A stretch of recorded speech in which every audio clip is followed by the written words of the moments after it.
Tout de suite, on va aller retrouver Maxime Landry à bord de l'hélicoptère de TVA Nouvelles. Maxime, vous suivez donc une poursuite policière. Décrivez-nous ce que l'on voit en direct maintenant. Maxime. Paul, des images en direct de l'hélicoptère TVA Nouvelles. Ça se passe sur la Rive-Nord, dans le coin de Terrebonne. Poursuite à très haute vitesse qui vient de se terminer sous nos yeux. On est en train de stabiliser. Là, on est au-dessus de la scène avec les policiers de la Sûreté du Québec, les policiers de Terrebonne. Et c'est moi juste vous remontrer ces images captées il y a quelques instants à peine, Paul, alors qu'on venait de décoller. Ça fait à peu près, je dirais facilement, là, une dizaine de minutes que les policiers sont en poursuite derrière cette moto-là. Je vous arrive avec les images, vous comprendrez qu'on est vraiment dans le feu de l'action. Alors voilà, ça se passait sur l'autoroute 25. Le motocycliste qui refusait là, de s'arrêter. Les policiers ont maintenu la poursuite. Il n'y avait pas trop de circulation, donc contexte pas trop dangereux pour ce qui est de la poursuite comme telle. C'est quand même plutôt rare de voir des poursuites s'échelonner durant aussi longtemps. Et vous allez voir finalement que le motocycliste en question zigzaguait, multipliant finalement les dépassements, bien sûr illégaux, très haute vitesse. Et il a même retourné, de ce que je comprends, à un moment donné, il était sur la 25 Nord, est parti de Laval, s'est retrouvé sur le territoire de Terrebonne, ensuite Mascouche, a fait demi-tour. Et là, les policiers vraiment l'avaient en chasse comme ça. Et à un moment donné, sans qu'on ne sache encore trop pourquoi, il a pris la sortie, a commencé à ralentir. Et là, justement, c'était au moment où les policiers s'apprêtaient à le perdre de vue. Je vous le rappelle, ce sont des images captées il y a à peu près 2 minutes tout au plus. Motocycliste, donc, qui, au départ, a dû être intercepté par les policiers, possiblement pour une infraction au code de la sécurité routière.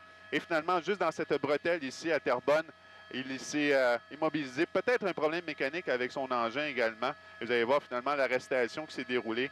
Le motocycliste n'a pas offert nécessairement beaucoup de résistance. Les policiers de la Sûreté du Québec, des postes autoroutiers, les policiers de Terrebonne également qui sont arrivés en renfort. Et donc, situation pour l'instant sous contrôle. Mais quelle poursuite ici sur la Rive-Nord, en pleine heure du dîner comme ça, à travers des automobilistes un peu confondus par tout ce qu'ils voyaient, alors que je vous ramène à ces images en direct. Donc, en état d'arrestation au moment où on se parle ici dans le secteur de l'autoroute 640, un peu à l'ouest de l'autoroute 25. Et avant de vous laisser, Maxime, parce qu'on va y revenir, là, mais il roulait vraiment. Êtes-vous en mesure, Maxime, de déterminer à quelle vitesse il pouvait rouler à un certain moment sur l'autoroute?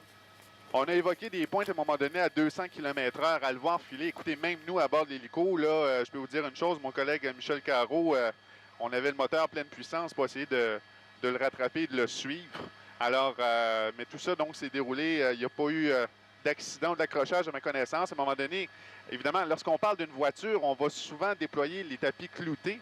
Mais là, dans le cas d'une moto, si vous déployez les tapis cloutés, vous comprendrez un peu ce qui peut s'en suivre comme conséquence. Alors, c'est toujours ça un peu le problème pendant que je reste sur ces images-là de cette arrestation ici. Et on le constate, Maxime, il collabore. Donc, mais là, on revient là, justement, et c'est le moment. Et il a fait des manœuvres qui étaient extrêmement dangereuses, à la fois pour lui et pour les automobilistes là, qui se trouvaient là par hasard.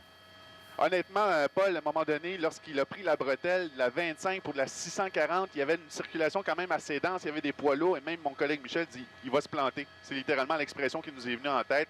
Et non, il a réussi à bifurquer finalement. C'est pas tant pour lui aussi que pour les autres automobilistes. C'est là. On vient de voir, il passe entre deux voitures là, sur l'autoroute à peu près à 200 km/h. Hein? Oui, exactement. Donc, on va voir exactement les motifs qui ont mené les policiers à se lancer en poursuite derrière ce motocycliste-là. Mais vraiment, ça a duré plusieurs minutes aussi sur la Rive-Nord, sur l'heure du dîner.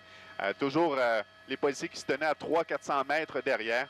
Et au moment de sortir donc dans cette bretelle ici, en bordure de la 640, on doit être près du... probablement monter Gascon ou dans ce secteur-ci. Il faudrait que je situe plus en détail. Alors, c'est à ce moment-là que l'interception a lieu. Donc, beaucoup d'actions ici sur la Rive-Nord ce midi. Merci, Maxime, en direct de l'hélicoptère de TVA Nouvelles.